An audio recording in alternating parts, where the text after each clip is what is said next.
Hi everyone, I'm Dr. Natalie Theroux and a physical therapist with 21st Century Rehab. Hard to believe with all the snow, but I'm going to be talking to you a little bit about the start of baseball and softball season coming up soon. As a doctor of physical therapy and a former collegiate softball player, I've got some great tips and tricks for you. We're going to start with overhand throwing, then we'll move to underhand throwing, but everyone stay tuned because I have some great tips for all you athletes who have an overhand throw at the end. With overhand throwing, if it's done incorrectly, we can hurt neck, shoulder, elbow, back, all kinds of things. A key factor in overhand throwing is to make sure our rotator cuff is strong. Now, what's our rotator cuff? It's 4 muscles that surround our shoulder that help stabilize the shoulder when we use our big muscles to throw. A great exercise is to do a band pull that's shut in a door like this.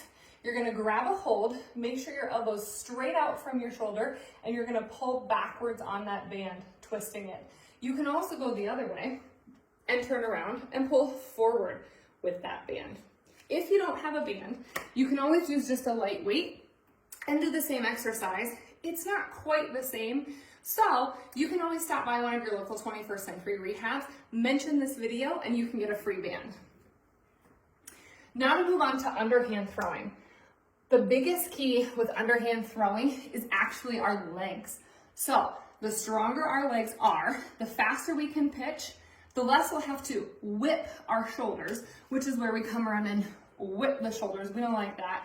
And you can throw more junk pitches. So we also have to be flexible enough to pitch and to do the strengthening exercises. So let's start with the best stretch I like for underhand throwing. It's called a seated V stretch.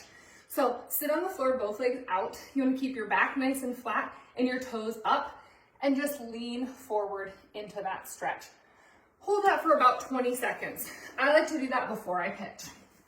A great strengthening exercise is a single leg squat.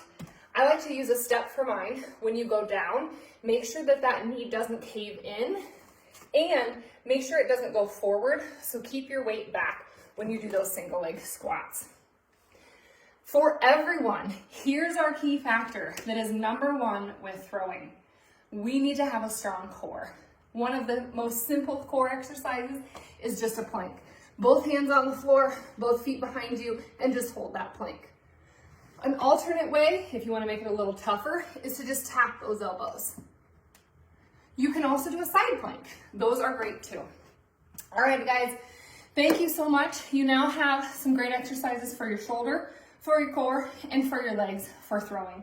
Hopefully they will prevent all of our injuries with baseball and softball season coming up, but if they don't, we would love to see you.